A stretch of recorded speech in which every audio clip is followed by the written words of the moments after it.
জামাত আখাউড়া উপজেলা জামায়াতের আমির সংগ্রাম করছিল আমাদের ফারহান সাকিব ভাই।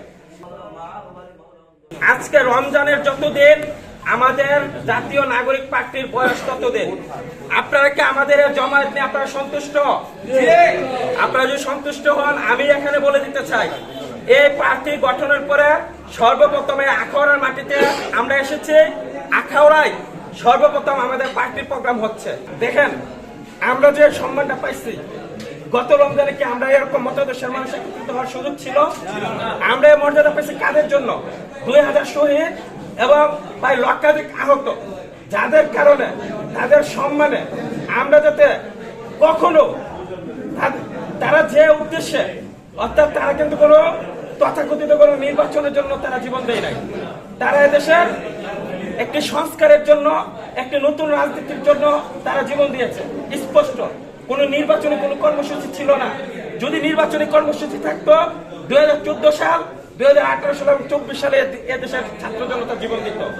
স্পষ্ট প্রথমত যারা ফ্যাসিবাদী ব্যবস্থা কায়েম করেছে, আমার ভাইদের হত্যা করেছে, তাদের সবার আগে আমরা বিচার চাই। এখন আমাদের মাঝে বক্তব্য রাখবেন আমাদের ব্রাহ্মণবাড়িয়া জেলার সুযোগ্য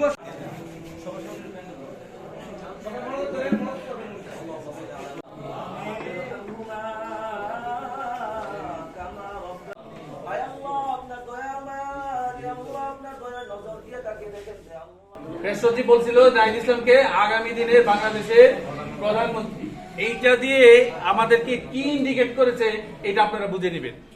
আমি বিশ্বাস করি যারা আপনারা এই আন্দোলন করেছেন, যারা রক্ত দিয়েছেন, এই রক্তের বিনিময়ে এই দেশকে স্বাধীন করেছেন নতুন ভাবে, আপনারাই আগামী দিনে বাংলাদেশ পরিচালিত করবেন। আমরা মনে করি এই রক্ত কখনোই আবু সাইদ মুগ্ধ, তাদের রক্ত কখনোই বৃথা যাবে না। যে ইন্সপিরেশন আমরা দেখেছি এই ইয়াং জেনারেশনের মাধ্যমে, আপনারা এই আলোটা ছড়িয়ে দেবেন সবার কাছে। এখনো মেসেজ সবার কাছে কিন্তু যায় নাই। আমরা আজকের এই ইফতারের মাধ্যমে, ইফতার মাহফিলের মাধ্যমে আল্লাহর কাছে দোয়া করব যেন আগামী দিনে এই বাংলাদেশের মানুষ নতুনভাবে অনুধাবন করে, যারা এই তরুণ, যারা এই উদ্দীপ্ত, যারা হইলো এই আপনার স্মার্ট, তারা যেন এই বাংলাদেশ পরিচালনা করে, তাদেরকে যেন আল্লাহ মানে কবুল করে নেয়। আমরা এক ফেসিবাদকে বিলুপ্ত করতে পেরেছি। ভবিষ্যতে যেন অন্য কোনো ফেসিবাদ আঁকড়ে ধরতে না পারে আমাদের বাংলাদেশে, সেই হিসাবে আমরা সবাই কাজ করে যাব আপনাদেরকে নিয়ে। আপনারাও আমাদের সাথে থাকবেন। নতুন রাজনৈতিক বন্দোবস্ত এবং নতুন করে সেকেন্ড রিপাবলিক গঠনের জন্য জাতীয় নাগরিক পার্টি অন্যতম ভূমিকা পালন করবে।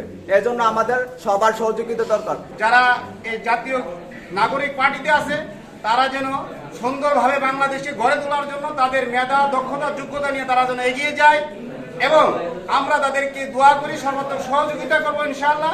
আমরা কিভাবে সামনে এই জাতীয় নাগরিক পার্টিকে আরো এগিয়ে নিয়ে যেতে পারবো, সেদিকে লক্ষ্য করে আমাদের মাঠে কাজ করতে হবে।